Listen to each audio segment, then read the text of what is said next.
Gold, trusted gold buyers. మీరు తాకట్టు పెట్టిన బంగారాన్ని విడిపించి ఈ రోజు ఉన్న మార్కెట్ ధరకు కొనబడును.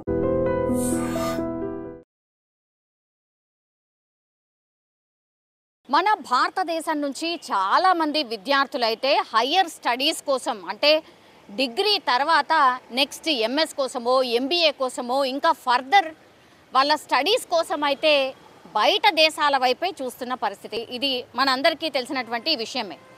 So PG level of studies ఏవైతే ఉంటాయో ఎక్కువ మట్టుకైతే ఏ దేశంలో ఆపర్చునిటీస్ ఉన్నాయి, వీళ్ళు చదువుకోవాల్సింది ఏంటి, చదవాలనుకుంటుంది ఏంటి, దాన్ని బేస్ చేసుకొని డిఫరెంట్ కంట్రీస్ని ఆప్షన్గా చూస్ చేసుకొని వాటికి అప్లై చేయడం, ఆ తర్వాత వెళ్ళడం, ఇది కామనెస్ట్ థింగ్. మన భారతదేశం నుంచి చాలామంది విద్యార్థులు బయట దేశాలకి వెళ్ళే చదువుకోవాలి అనేటువంటిది ఇప్పుడు కామన్గా అయిపోయింది. గత ఒక 5-6 సంవత్సరాల నుంచి అయితే మీరు చూడండి, ఆఫ్టర్ డిగ్రీ అనుకోండి, లేదంటే ఆఫ్టర్ ఇంజనీరింగ్ అనుకోండి, ఇట్లా ఇవన్నీ అయిపోగానే ఫస్ట్ చూస్తారు ఎంఎస్ ఎంబీఏ ఇట్లాంటి వాటి కోసం ఎక్కడికి పోవాలి. ఫస్ట్ గుర్తొచ్చేది అమెరికా. ఇప్పుడున్న పరిస్థితుల్లో ట్రంప్ వచ్చాక అమెరికాలో విద్యార్థుల పరిస్థితి బాగాలేదు, ఉద్యోగాలు రావట్లేదు, అక్కడ పార్ట్ టైం జాబ్స్ లేవు. సో అమెరికాలో ఉన్న విద్యార్థులే ఏం చేయాలో అర్థమవుతలేదు. అట్లాగే వీసా జారీ అంత ఈజీగా లేదు కాబట్టి అమెరికా వైపు చాలామంది చూడట్లేదు. నెక్స్ట్ ఆప్షన్గా చూసింది చాలామంది ఏంటి అంటే కెనడా. అట్లా కెనడా వైపు కూడా చాలామంది పోయినరు, అంటే అమెరికా లేదంటే నెక్స్ట్ కెనడా. సో కెనడాకి వెళ్ళినటువంటి విద్యార్థులకు కూడా కొంత ఇబ్బందులు వచ్చాయి. ఎట్లనైతే అమెరికా మా పౌరులే ఇంపార్టెంట్ అని ఎట్లయితే అనుకుంటుందో, సేమ్ కెనడాలో కూడా అక్కడి ప్రధాని కూడా అట్లాంటి డిసిషనే తీసుకున్నారు. అంటే కుప్పలు తెప్పలుగా మన దగ్గర నుంచి వెళ్ళిన వాళ్ళు కూడా చాలామంది ఉంటారు. ఎస్పెషల్లీ కూడా పంజాబ్ నుంచి చాలామంది కెనడాకి వెళ్తూ ఉంటారు.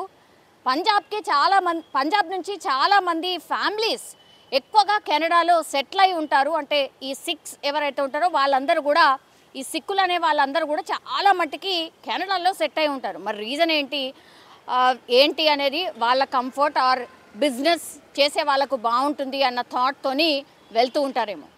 ఇప్పుడు పంజాబ్కి సంబంధించిన ఆప్ నాయకుడు ఎవరైతే ఉన్నారో ఆయన పేరు వచ్చేసి దేవిందర్ సింగ్ కుమార్తె వంశిక. ఆమె 2.5-3 సంవత్సరాల క్రితం ఫర్దర్ స్టడీస్ కోసం, హయ్యర్ స్టడీస్ కోసం కెనడా వెళ్ళింది. కానీ ఏం జరిగిందో ఏంటో తెలియదు, కానీ 3-4 రోజుల క్రితం వంశిక కెనడాలో మిస్ అయింది. ఎక్కడికి వెళ్ళిందో తెలియట్లేదు. మిస్సింగ్ కేసు నమోదైంది. వంశిక కోసం పోలీసులు గాలిస్తున్నారు అనేసి వార్తలు వచ్చాయి. గాలింపు అయిపోయింది పూర్తిగా. పోలీసులు ఈ వంశిక కోసం వెతికిన పరిస్థితి. ఎక్కడెక్కడైతే ఆమె చదివిందో, ఆమె ఫ్రెండ్స్ ఎక్కడైతే ఉన్నారో, ఆమె నివాసం ఎక్కడైతే ఉందో అక్కడంతా వెతికిన తర్వాత ఇప్పుడు వంశిక ఎక్కడ దొరికిందంటే, వంశిక బీచ్లో అనుమానాస్పద స్థితిలో చనిపోయి ఉన్నట్టుగా ఇప్పుడు పోలీసులు, నేను చెప్పినట్టుగా పంజాబ్కి సంబంధించిన దేవిందర్ సింగ్ కుమార్తె వంశిక, సో అతనికి ఇన్ఫర్మేషన్ ఇవ్వడం జరిగింది. సో ఇట్లా మన భారతీయ విద్యార్థులు బయట స్టడీస్ కోసం, ఫర్దర్ స్టడీస్ కోసం, మంచి ఫ్యూచర్ కోసం ఎప్పుడైతే వెళ్తున్నారో అక్కడ అనుమానాస్పదంగా చనిపోవడం, చాలామంది యాక్సిడెంట్లో చనిపోవడం, లేదంటే ఆత్మహత్య చేసుకోవడం, ఇట్లాగే ఈమెలాగా బీచ్లో చనిపోవడం, ఇట్లా డిఫరెంట్గా, అది కూడా అనుమానాస్పద స్థితిలో. న్యాచురల్గా ఇక్కడ ఏదో జరిగి చనిపోయినరో ఏదో సంథింగ్ అలా అని కాదు. సో అనుమానాస్పదంగా చనిపోవడం ఇప్పుడు ఆందోళన కలిగిస్తోంది. మరి వంశిక అనుమానాస్పద స్థితిలో చనిపోవడానికి రీజన్ ఏంటి? ఆ బీచ్కి దగ్గరలో ఉన్నటువంటి రెస్టారెంట్స్ ఏవైతే ఉంటాయో, సోకాల్డ్ రెస్టారెంట్స్ చాలా ఉంటాయి కాబట్టి అక్కడ ఉన్నటువంటి సీసీ ఫుటేజ్ని కలెక్ట్ చేస్తున్న పరిస్థితి. మరి బీచ్కి ఎప్పుడు వెళ్ళింది వంశిక? ఎవరెవరు ఉన్నారు ఆమెతో పాటు? సింగిల్గా వెళ్ళిందా, ఇంకెవరితోనైనా వెళ్ళిందా? వంశిక మీద ఎవరికైనా కోపం ఉందా? ఎవరైనా కావాలనే చంపారా?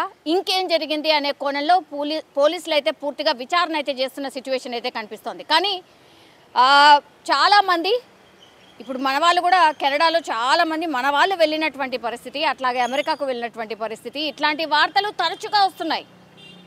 ఏదో ఒక సందర్భంలో వీక్లో వన్స్ ఆర్ ట్వైస్ ఇట్లాంటి వార్తలు వస్తున్నాయి. ఇది ఇప్పుడు ఆందోళన కలిగిస్తోంది ఇక్కడ ఉన్నటువంటి పేరెంట్స్.